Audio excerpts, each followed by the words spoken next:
Welcome to my YouTube channel Success. हमारे साथ में मैं सुनील कुमार आपका स्वागत करता हूं।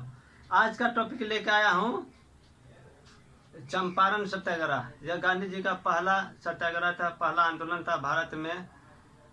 इससे पहले वो साउथ अफ्रीका में आंदोलन कर चुके थे। पिछले क्लास में गांधी युग देखे थे, आज चंपारण सत्याग्रह देखेंगे जो गांधी जी से संबंधित ही गांधी जी का पहला आंदोलन माना जाता है, कहा जाता है। यहीं से आंदोलन की शुरुआत किए थे। चंपारण के किसानों का जो प्रॉब्लम था, समस्या था, 3 कठिया पर था 3 कठिया पर था, मतलब 20 कट्ठा में 3 कट्ठा नील उगाना पड़ता था। वहाँ पे जो गोरे बागान मालिक थे वो लोग अनुबंध कराए थे कि आप लोगों को ये मतलब क्या कहता है ना, 3 कट्ठा में उगाना है नील। तो ये समस्या प्रॉब्लम था है, मतलब क्या कहते हैं किसानों का। इससे पहले कहा जाता है कि लखनऊ अधिवेशन में ही गांधी जी को बोला गया था कि ऐसे से है जो चंपारण के राजकुमार शुक्ल से वो तब तक उसका पीछा नहीं छोड़े जब तक वो गांधी जी चंपारण आ करके वहाँ के किसानों से की समस्या को सुना नहीं, सॉल्व किया नहीं, प्रॉब्लम समस्या का समाधान नहीं किया। कहा जाता है कि गांधी जी वहाँ पे गए, लोगों से के बीच सुबह सुबह निकलते थे, राजेंद्र प्रसाद, जेपी कृपलानी उनके सहयोगी के साथ, और किसानों से की बात सुनते थे, समझते थे। तत्पश्चात वहाँ के जो कमिश्नर थे वो बोले कि आप यहाँ से चले जाइए, यहाँ पे आप चले जाइए, क्यों आए हैं? तो बोला कि से नहीं जाएंगे। फिर भी वो समस्या सुने। पहला आदमी था वो जो अपना मतलब क्या कहते हैं अहिंसा से, स्वाभिमान से उस चीज़ को सॉल्व किया। और वो डेली सुबह सुबह जाते थे, किसानों से समस्या को सुनते थे और दर्ज करते हैं। कहा जाता है कि 800 किसान से समस्या को सुना गया था और दर्ज किया गया था। इसके बाद अनशन चालू किए थे, आंदोलन चालू किए थे। तो सबसे ज़्यादा यही थे। तो देखिए, चलिए आज चलते हैं, देखते हैं किसानों का आंदोलन 1917 में जो चंपारण सत्याग्रह हुआ था। महात्मा गांधी का भारत में अंग्रेजों के खिलाफ यह पहला सत्याग्रह था। क्या था?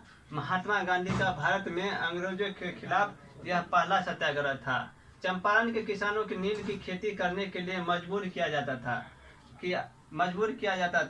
क्योंकि यहाँ पे जो मतलब फ्रांसीसी थे, गोरे थे, वहाँ पे क्या किया, फ्रांसीसी ने पाबंदी लगा दिया, खदेड़ दिया, हटा दिया। तो यहाँ पे इन लोगों को प्रॉब्लम होने लगा। फिर भी ये क्या करते, उसके मतलब क्या करते, टैक्स लेते थे गोरे वहाँ, यहाँ पे जो अनुबंध कराए थे उसके आधार पर। तो इसी कारण उसको समस्या था, भाई जब तक आप नहीं करेंगे तो कैसे टैक्स देगा, उपजेगा नहीं। तो किसानों को अपनी जमीनों पर कम से कम 3/20 मतलब 20 कट्ठा में 3 कट्ठा भागों पर नील की खेती करनी होती थी, अनिवार्य था। 1917 ईस्वी में चंपारण के राजकुमार शुक्ल ने गांधी जी को चंपारण बुलाने का फैसला किया। ये राजकुमार शुक्ल जी कहा जाता है कि जब तक गांधी जी बिहार आए नहीं तब तक उसके पीछे पीछे घूमते रहे। मजबूरी बस उसको भी आना पड़ा गांधी जी को।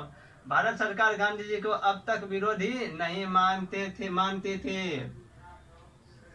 अब तक क्या करते हैं, गांधी जी को अंग्रेज भारत सरकार विरोधी नहीं मानते थे, क्योंकि यहाँ पे उनके विरोध कुछ किया ही नहीं था। अफ्रीका में किया था। ब्रज किशोर, राजेंद्र प्रसाद, महादेव देसाई, नरहरि पारेख, जेपी कृपलानी ने गांधी जी को सहयोग प्रदान किया था। यहाँ पे जो सत्याग्रह किए थे उसमें ये लोग सहयोग प्रदान किए थे। सरकार ने सारे मामले की जांच के लिए मीटिंग बुलाई और गांधी जी को इसका सदस्य बनाया गया। मीटिंग बुलाई, आयोग गठित किया गया, उसमें गांधी जी को भी इसका सदस्य बनाया था। आखिर में आयोग ने 25% रकम जो 3 कठिया पर था से वसूल किया गया था उसे वापस करने के लिए राजी हो गए। अब देखिए, वहाँ पे कहा जाता है किसानों ने विरोध भी किया कि आप पूरे 100% क्यों नहीं वापस करने के लिए बोले। तो गांधी जी बोले कि 25% भी आपको दे दिया था, इससे उसको क्या हुआ, प्रॉब्लम, समस्या, मतलब बेइज्जती फील हुआ उनको। तो अब इतने ही में संतुष्ट हो जाए। इसको 3 कठिया पर था कहा जाता था, वसूल किया गया था, उसे वापस करने के लिए राजी हो गया। अब 25% भी दे दिया तो कम हुआ। इस तरह गांधी जी का पहला आंदोलन सफल रहा। इस तरह क्या हुआ, गांधी जी का पहला आंदोलन सफल रहा। 20-25% किसानों को वापस कर दिया जो वसूलते थे कर के रूप में उसको। तो ये गांधी जी का जो चंपारण सत्याग्रह तो बहुत इम्पोर्टेंट है, बिहार से संबंधित एग्जामों के लिए भी बहुत इम्पोर्टेंट है।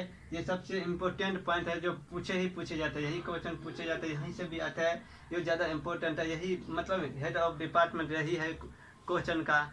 तो आप लोगों को ये वीडियो कैसा लगा तो लाइक कमेंट शेयर कीजिए। आगे देखेंगे खेरा, इसके बाद अहमदाबाद, इसके बाद